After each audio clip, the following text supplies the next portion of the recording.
Hello guys!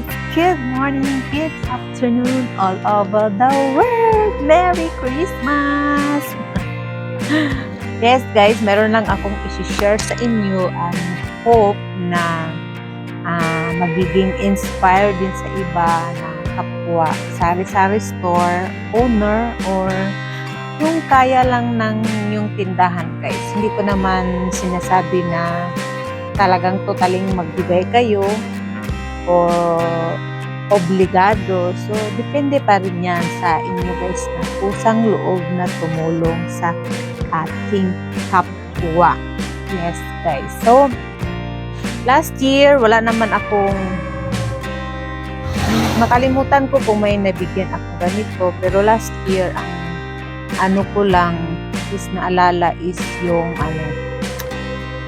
nasugid na mamimili dito sa aking tindahan, na mamimili ako ng giveaway. So, hindi pa rin yun nawawala guys. Kahit pa konti-konti lang, at least maisip ng ating mga customer na naalala natin sila. Parang nag-give back tayo sa kanila guys. At saka sa mga bata. So, meron din akong hinanda niyan para sa mga bata at sa mga customer. Pero wala muna sa ngayon na video na ito. Ano ko na lang sa susunod na video.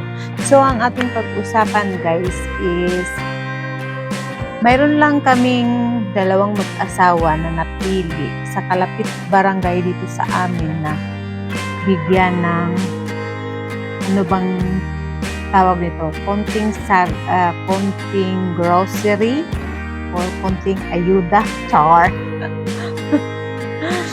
Yes guys, 5 lang naman sila na karapat-dapat bigyan yung bulag, yung hirap sa buhay na hindi makapaghanap buhay. So,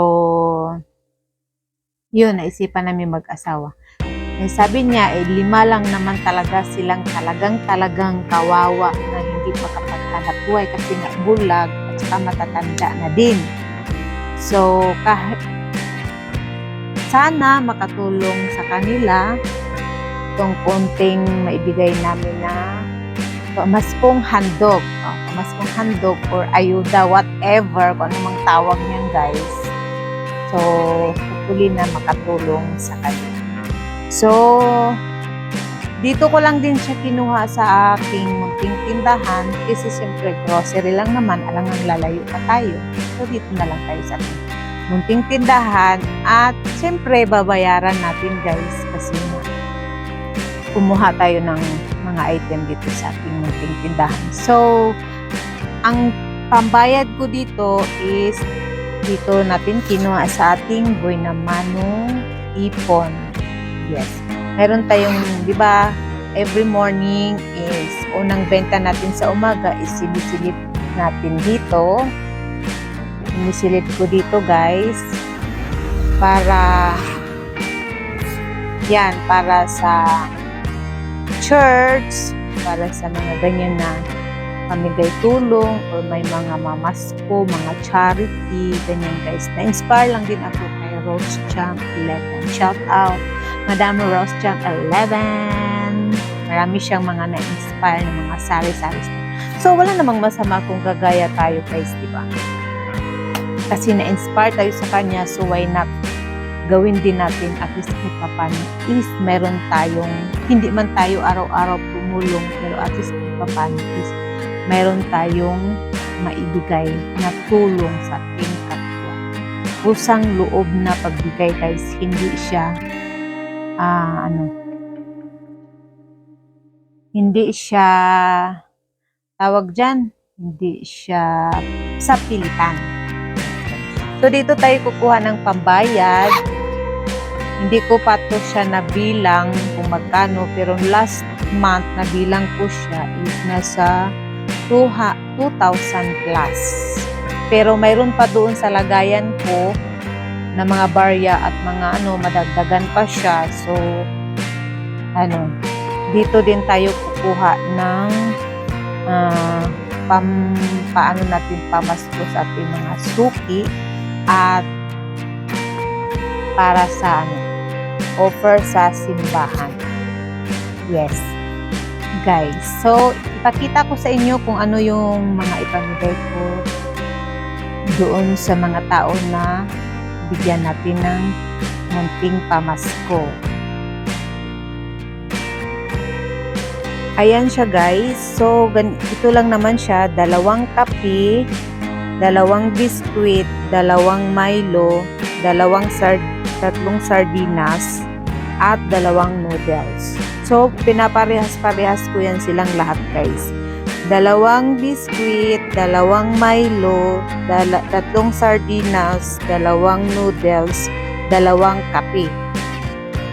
Ayan, guys. Yan ang ipapamigay natin sa 5 tao na yung parang kawawa ang tingnan, kawawa yung estado ng buhay, guys. Sana makatulong ito kahit konti lang, sana makatulong ito sa kanila. Ayan, guys, ibabalot na natin siya.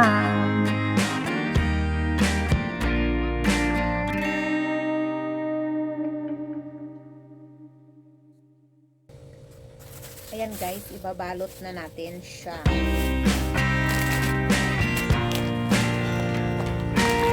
Dalawang noodles, 3 sardinas, 2 biscuit, 2 Milo, 2 kape. Ito lang, guys. Isang hotdog. Hindi ko alam kung kailan ito ibigay ng ating mister. So, siya na bahala ang magbigay.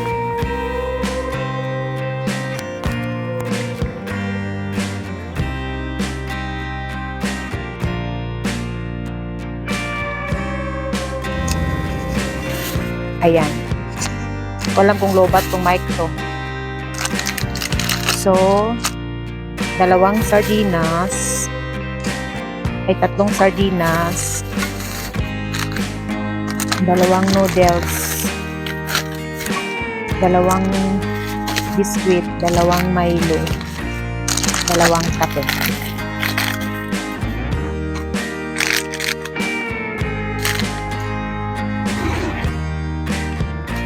Ayan. Sana makatulong ito sa mga taong ating nabibigyan. Hindi man ito tulad ng iba, guys, na maramihan. So, sa ngayon, ito pa yung afford natin. Claim it natin or manifesting tayo na next time is mas marami-rami pa nito, guys. At marami din tayong mabigyan ng mga kapwa natin nangangailangan ng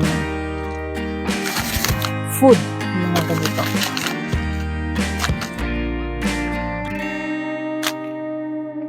Depende sa inyo, guys, kung tutulong kayo like ganito sa ginagawa ko.